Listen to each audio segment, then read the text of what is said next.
The fall anime season has been in full swing for a month now, and there is a lot of new shows to watch. There are over 25 new series currently airing, and in this video I'm going to talk about and rank some of them. I originally planned to tackle all of them in one video, but due to time constraints and major burnout on my end, I decided to focus on just tackling a handful of shows instead. First up is Bocchi the Rock, a slice-of-life comedy series animated by Cloverworks, the studio that worked on My Dress-Up Darling and is co-producing Spy Family. This anime is an adaptation of a manga written by Aki Hamaji and is centered around 4 teenagers that come together to form a band. The main protagonist is an introverted teenage girl named Hitori Goto. Hitori has spent most of her life without having friends and has clung to her dream of starting a band and becoming popular even after being unsuccessful throughout middle school. After being inspired by a member of a popular band who used to be an introvert like her, Hitori decided to learn to play the guitar and eventually started to upload covers of songs online. One day while in the park, Hitori is approached by a girl named Nijika Ijishi who notices her guitar. Nijika asks her to fill in for the guitarist that flaked on the band at the last moment before their concert. She takes Hitori to a club that her sister manages called Starry. There she meets Nijika's friend and fellow band member Ryo Yamada, who later gives Hitori the nickname Bocchi. After the concert, Hitori decides to join their band and try to overcome her social anxiety issue. I just started watching this show the other day and I'm really enjoying it. The series is moving at a good pace so far, with the band forming quickly with the introduction of Kessogo Band's vocalist slash guitarist Akuyo Kita by the 3rd episode. The main cast of characters are entertaining to watch, and I'm sure a lot of people will be able to relate to a social outcast like Hitori. She's awkward, timid, has low self-esteem, is very self-conscious, and tends to overthink things. The author's characterization for Hitori is great. The character's dialogue and behavior stood out to me. Whether internally or externally, there is often some slight nervousness or hesitation when she speaks. She has trouble making eye contact with others and feels uneasy visiting new places. Hitori's attempts to socialize with people might be hard to watch, but at the same time it can be really amusing. Some of the show's funniest moments often come from her strange behavior and the reactions of her friends. There are scenes where she's zoning out or completely shuts down, which may lead into a visual gag or other sequence. The interactions between the other girls are often quite humorous too, especially for Nijika and Ryo. In general, the humor is very effective and Cloverworks nails the comedic timing in certain scenes. Comedy aside, the other members of Kessogo Band are likable characters. Ryo is the band's bass player and is a soft-spoken loner, but also extremely confident. The upbeat and friendly Nijika is the band's drummer, who's always supportive of Hitori. And lastly, Ikoyo Kita is the group's vocalist slash guitarist. She is basically the polar opposite of Hitori, peppy, sociable, and outgoing. Cloverworks did a terrific job with the show's overall presentation. The studio has utilized various art styles throughout the series so far. There are several scenes that look like they were hand-drawn with crayon, charcoal, chalk, or pen.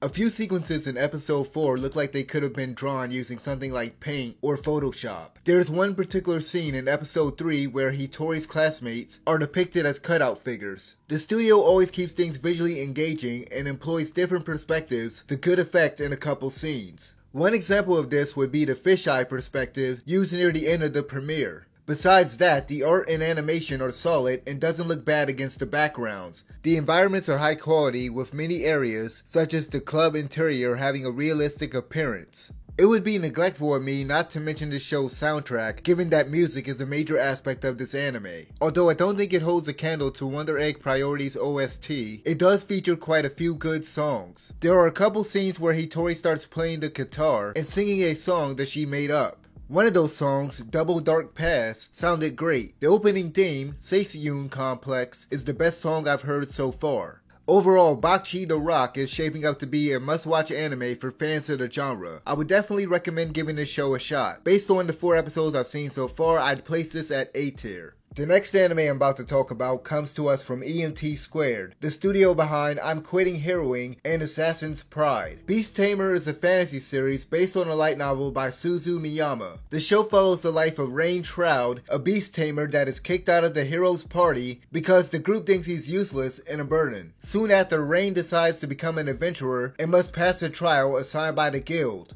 During the trial, he attempts to save a girl named Kanade from a monster in the forest. Kanade is a cat spirit, which is a rare and powerful type of ultimate species. Once the monster is defeated and Rain tells her about being kicked out of the hero's party, Kanade decides she wants to join him and allows Rain to tame her. As Rain and Kanade continue to tackle different jobs from the guild, they soon encounter other ultimate species, while the hero's party struggles on their quest to defeat the Demon King. Based on the 5 episodes I've seen, this appears to be an average fantasy series. It does have an interesting initial setup that kicks off Rain's sudden career change. Apart from the opening though, Rain being a tamer is the only thing I can think of that sets it apart from a lot of shows in the genre. This class allows him to form temporary contracts with animals he encounters on his adventures and issue them commands. The contracts he forms with ultimate species like Kanade and later the Dragonoid Tanya grants him their immense strength and magical power. On top of that, he has the abnormal ability to form multiple contracts at once, making him yet another overpowered protagonist. I'm surprised this isn't an isekai given that Rain is surrounded by women. Rain might not be a very intriguing main character, but Miyama at least gives some dimension to him early on through his backstory. The same can be said of Kanade, who is usually in a chipper mood. Nothing has been revealed about Tanya yet, but similar to Kanade, she has a likable personality. She's brimming with confidence because of her abilities as a Dragonoid, and it isn't long before she starts developing feelings for Rain. I'll be shocked if the author doesn't go the harem route once the other main characters are introduced. Anyway, the show moves at a decent pace and thankfully Miyama doesn't include too much exposition. The only problem I had with the writing is with the dialogue for the English dub.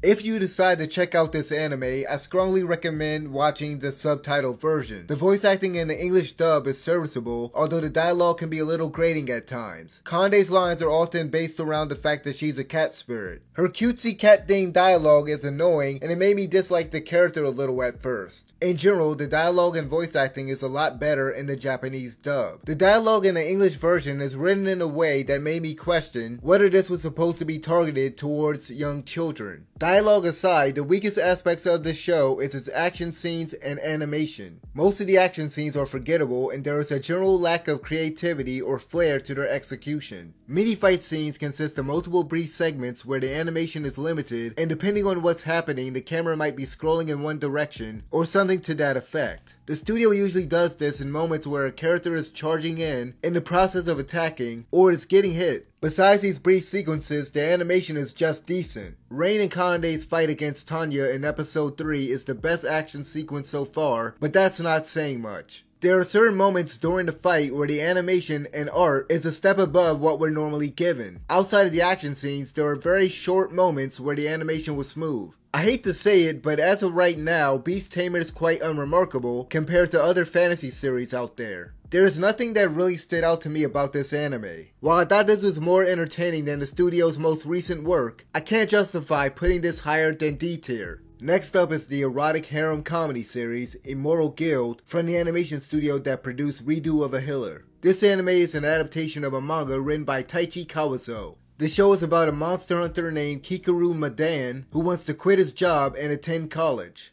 After a couple years working as a guard to protect Mibuki City from monsters, Kikaru feels like he's wasting his youth since he's never been in a relationship with a woman. Unfortunately, he can't quit without finding a replacement that can reliably defend the town. Inome, the guild receptionist, decides to stick him with the new female recruits in the hope that he might bond with one of them. Until he can find a worthy successor, Kikaru begins training his new allies. While in the process of patrolling the forest daily with his new party, they discover that the monsters are starting to behave strangely. This show is like a trashier version of Konosuba that I enjoyed a lot more than I thought I would. For those unfamiliar with that series, it's an isekai where the main character, Kazuma, forms a party with 3 girls, Aqua, Darkness, and Megumin. Each of them have very noticeable flaws in terms of their personality and capabilities, but also bring something unique to the table. Kawazo takes a similar approach with the Immortal Guild, except the main lead is actually quite adept at killing monsters, thanks to his years of training and experience. Unlike Kazuma, Kikaru doesn't need to work together with his allies to succeed. They're actually more of a hindrance to him, with their screw-ups leading to situations where they need to be rescued from monsters that behave erotically towards them.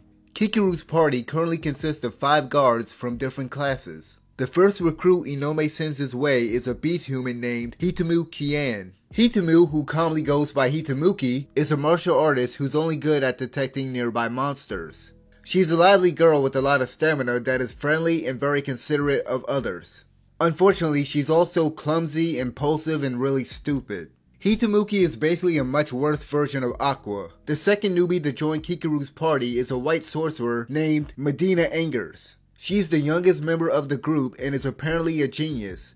Medina lacks physical strength and combat prowess, but is an exceptional healer. The group's fourth member, Tokishiko Danner, is a lazy and unmotivated black sorcerer that can cast powerful magic, but has very slow reaction time, so she tends to miss her targets. Unlike Hitomuki, she lacks stamina due to her shut-in lifestyle, and like Medina, is physically weak. Hanabata Nokins is the latest addition to the party and is basically this anime's Darkness equivalent. Hanabata is a knight as well as the heiress to the Noken Sports Equipment Company. Her personality reminds me a little of Darkness, but without the perverted masochism. In terms of physical strength, Hanabata is the strongest in the party, but she relies too much on her frenzy skill, which puts her into a drunken state. When intoxicated, Hanabata can be a nuisance to her allies, especially Kikaru. Generally speaking, these characters are shallow, and the writing for them doesn't hold a candle to Konosuba's main cast. However, the interactions between them can be comical sometimes. Some of the funniest moments occur when the group encounters different creatures while in the forest. The monsters in this show are very horny. Instead of attacking and injuring the girls, they tend to do very perverse things to them. The absurdity of the monsters' lewd behavior and the characters reacting to it can be pretty amusing. The erotic humor this show contains probably won't work for a lot of people, and the abundance of fan service and nudity might turn some people off. It's worth mentioning that a censored version is available. Anyway, one aspect the studio did a good job with is the overall presentation. The show draws inspiration from old school RPGs for its presentation, with the premiere featuring transitions that remind me of Dragon Quest. There are even sound effects used in the second episode that I think they pulled from that series. Besides that, the animation is solid and the artwork is adequate, although I'm not a fan of the bold outlines around the characters. All in all, Immortal Guild is an average comedy series that is hard for me to recommend due to its lewd content. Its characters lack depth, and the writing for the comedy is missing the cleverness found in something like Konosuba. While I was more entertained by this anime, I'm actually going to put this in D tier below Beast Tamer. Immortal Guild has better animation than that show, but as of right now, the story and characters in Beast Tamer are superior. Next up is Akiba Maid War, an action comedy series created by PA Works and written by Yoshihiro Hiki. This anime takes place in Akihabara in the year 1999 and is centered around two maids, a rookie named Nagomi Wahira and a veteran named Ranko Manin, that start working at a cafe called the Pig Hut. As the cafe manager Tencho struggles to make enough sweets money for the Creatureland group, they take on jobs and clash with other maid establishments. I'll be blunt, this show is mediocre at best. That little description I just gave y'all is the best I can do because there doesn't seem to be a story here. I can get into a show with a bizarre premise if it has a solid setup, enjoyable characters, and an interesting world. Unfortunately, this anime has none of that so far. The characters are uninteresting and forgettable. Plus, the writing is terrible and there is very little in terms of world building. In the first episode, Nagomi watches Ranko murder a bunch of maids at a competing cafe. She is initially in shock about what happened and immediately wants to leave. In the next episode, she moved past her trauma instantly after a brief talk with a maid from another cafe on the screen.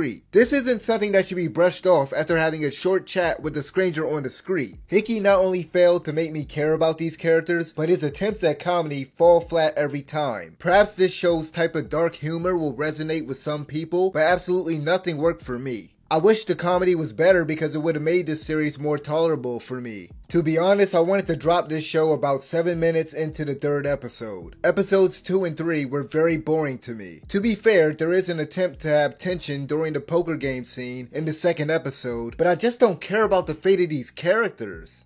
Plus, there is no action until about 20 minutes in. The third episode at least has some fighting in it during the last 10 minutes, and it wasn't predictable. That said, the boxing match between Ranko and Zoya is nothing to write home about. The latest episode where the Pig Hut maids are being trained by a drill master named Sano was okay. It had a much better start than the last 2 episodes at least. It was a much needed change of pace as things were starting to get formulaic, with that guy always coming in to collect and then issuing a job. As a whole, Akiba Maid War is a lackluster anime that has failed to deliver something special with its premise of homicidal maids. I nearly fell asleep watching this series. This show definitely belongs in E tier. Up next is Blue Lock, a sports thriller anime created by animation studio 8-Bit, which has worked on series like Absolute Duo and That Time I Got Reincarnated as a Slime. This anime is based off of a manga by Muneyuki Kaneshiro and follows a high school soccer player named Yuichi Izuki that is unsure about his playstyle after losing a big game. After a crushing defeat, he is selected by the Japanese Football Association to participate in a new training program to forge the perfect striker in order to win the World Cup. This new initiative is known as Blue Lock and is led by Ego Jinpachi, a man who believes that the Japanese team needs an egoist striker. At the Blue Lock facilities, 300 students compete in various trials where failure means losing a chance to ever represent Japan. With his career on the line, Yuichi decides to take part in the program for a chance at becoming the world's greatest player. Before I get into my thoughts on this anime, let me just say that I don't know anything about soccer, nor do I usually watch sports anime. I've only seen 4 shows in the genre and only finished one of them, that being Skate the Infinity last year. So basically these impressions are from someone on the outside looking in. With that said, based on the 4 episodes I've watched, this seems like an okay soccer anime with a cool premise that would work well in a battle shonen series. Going into this show, I thought that it was just going to be about a guy playing soccer for his high school team, so this was a pleasant surprise. The way I see it, Blue Lock is like a survival game anime, except instead of people killing each other, they're just ruining each other's potential careers. It's very dramatized as characters like Ego treat the game of soccer and the current state of Japan's team like it's a life or death situation. The first episode was pretty engaging with the introduction of Ego and Yuichi playing tag with the other participants as part of the entrance exam. I hope this show will have more stuff like the tag drill going forward, but as of right now, Yuichi has to play with a squad of strikers who are around the same rank as him in a tournament against other teams. The characters are fine, although there is a hot-tempered guy on Yoichi's team who's like a worse version of Bakugo from My Hero Academia in that he's very one-note. There was a brief funny moment with him in the latest episode that got a chuckle out of me though. Each character has a distinct personality and in general the character designs look cool. Meguru Bachiro was the character that stood out to me the most due to his oddball nature and the fact that he's always sleeping. He is definitely my favorite out of the cast already. This character introduces a fantastical element to the show as he tells Yuichi that he can sometimes see a monster that tells him what to do when on the field. Meguru believes that all the greats can see it too. Anyway, in between the scenes where the group is playing a match or practicing, there seems to be a lot of talking and exposition. I think there's a little too much of that, but at least the visuals that accompany the explanations look good. This show has a rather sleek presentation, and I really dig the art style. Unfortunately, the animation when Yoichi's team is practicing and during matches could be better. The first game had a lot of still image shots where only the camera was moving.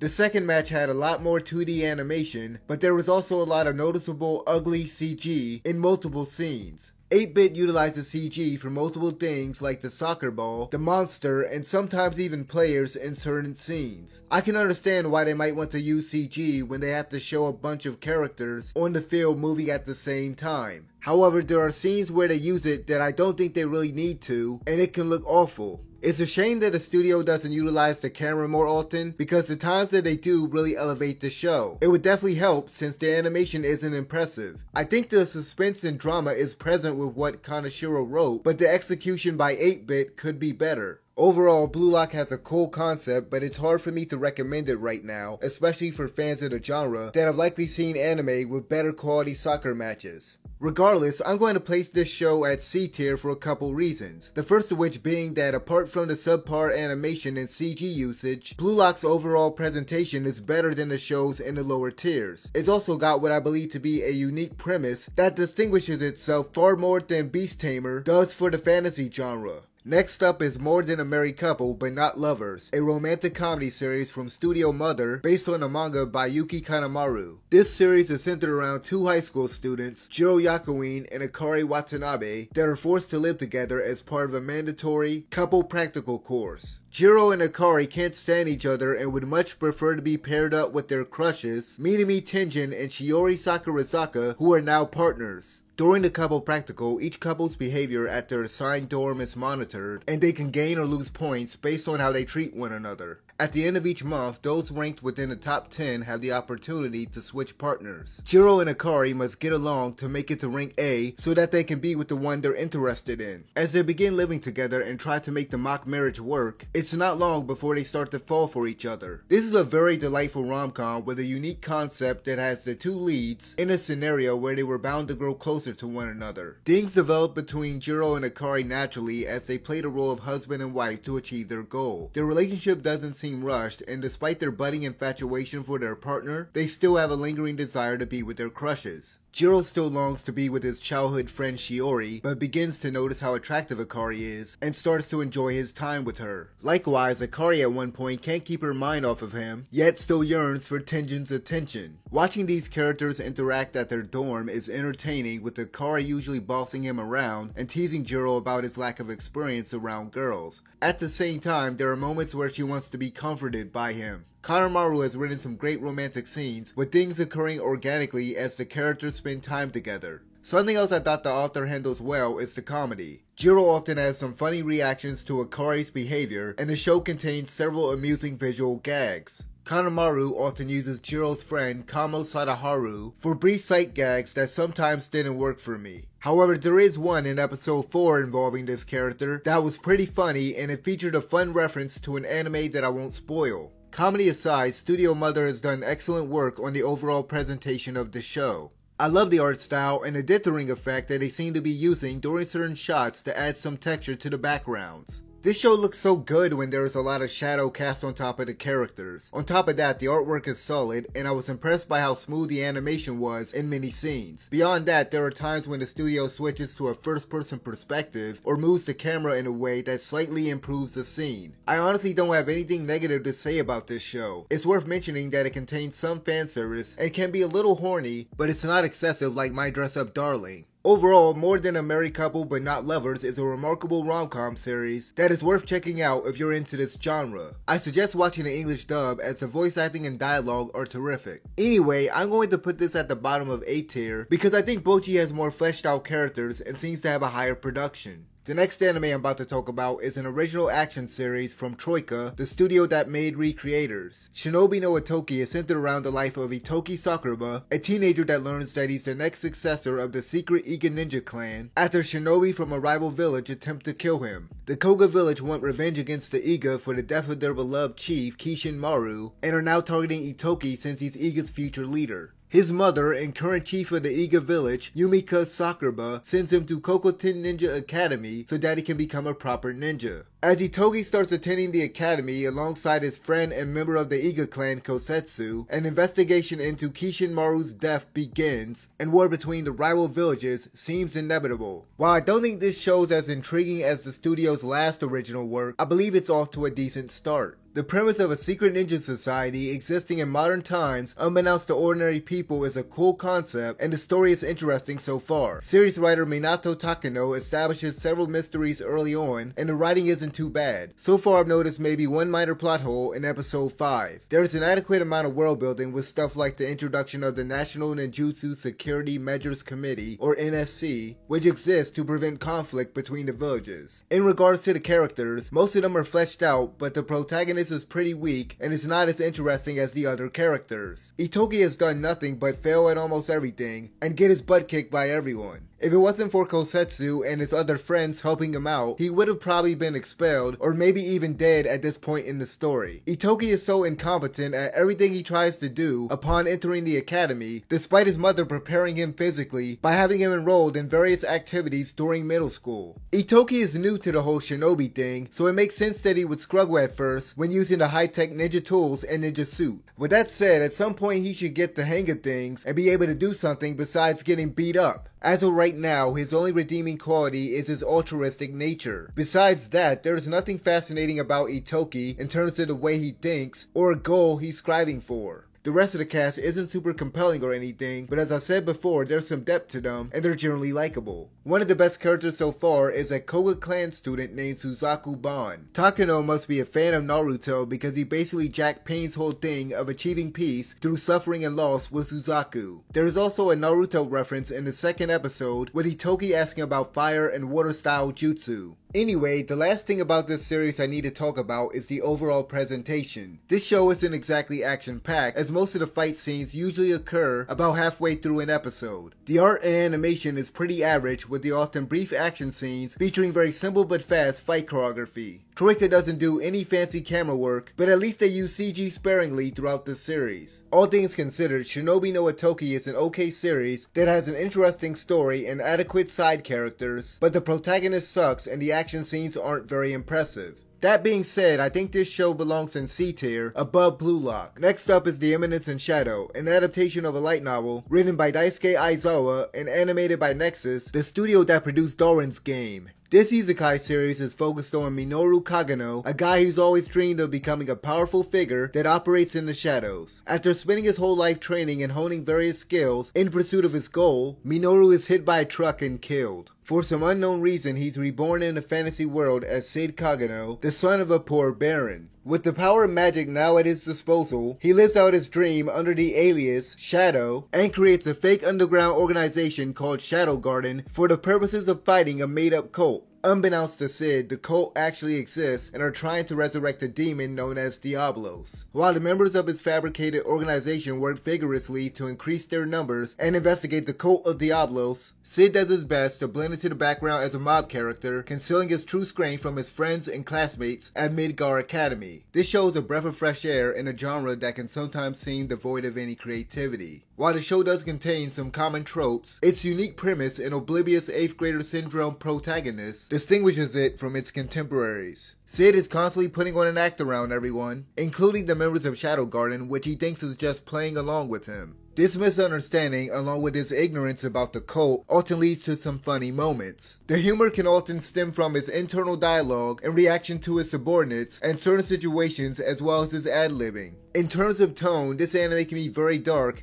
and the action scenes are very violent and bloody. As someone who only read the manga adaptation, I was initially concerned about the tone of the show after watching the first episode. I loved the lighthearted stuff in the manga and how things were presented there, so I was disappointed when not only the tone, but the content was different. Nexus chose to attach content from the prologue of Volume 4 of the light novel, which takes place before Sid is killed and features a character named Nishino Akane. After watching the premiere again, I still don't think they needed to dedicate a whole episode to setting up Minoru, and much prefer how the manga handled the initial setup. Regardless, I was relieved that some of the humorous moments I remember from the manga are still present in the anime following that first episode. The tone is a bit different from the manga in certain scenes, like the flashback of Minoru getting hit by the truck, or when Sid attacks some bandits in the beginning. I assume that this anime is much more faithful to the light novels, so I won't fault Nexus for staying true to Aizawa's original tone. With that said, I think the author does a good job balancing the serious and comedic moments. Aside from the tone, the writing for the story and characters is good so far, but the main women of Shadow Garden, the Seven Shades, are kinda flat apart from maybe Alpha. Princess Alexia Midgar and her older sister Princess Iris are the most fleshed out female characters as of right now. The show highlights Alexia's struggle to catch up to her sister's swordsmanship as well as their distant relationship. Alexia's interactions with Sid are very entertaining, and I love the short-lived dynamic between them as she takes a more dominant role in their little charade. In general, the voice acting for these characters is solid, and a lot of their designs are very distinctive. The moment Sid is fighting against the cult as Shadow is one of the best parts of the series that Nexus handles pretty well.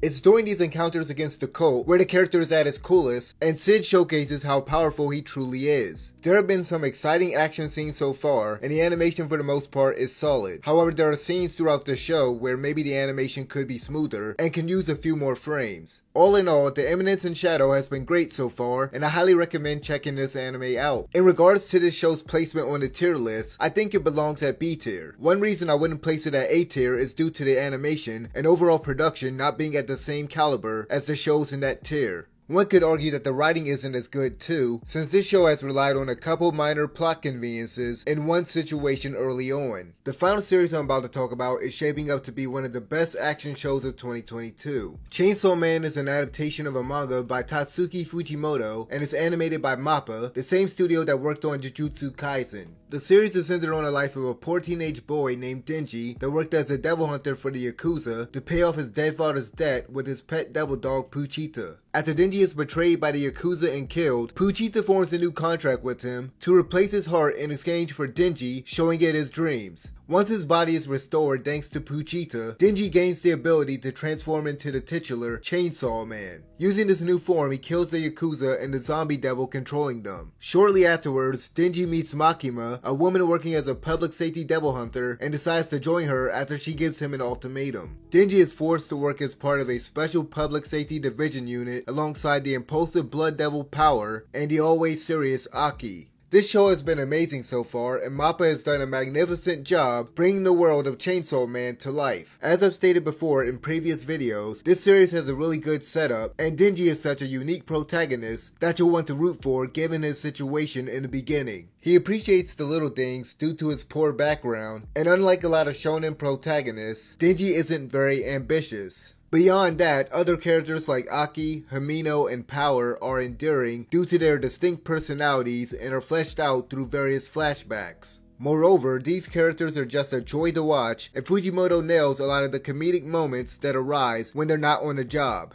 There is a lot to appreciate about this series, such as the amazing voice acting for both the English and Japanese dub, the dynamic camera work both in and out of action scenes, the soon-to-be iconic soundtrack, or its phenomenal opening sequence filled with movie references. Given that this is a highly popular battle shonen, it was imperative that MAPPA do the fights justice, and so far I believe they have. The studio has already delivered action sequences at a level that we usually don't see in most battle series until much later on. Denji's fights against the zombie, bat, and leech devils are even better than I remember them being in the manga.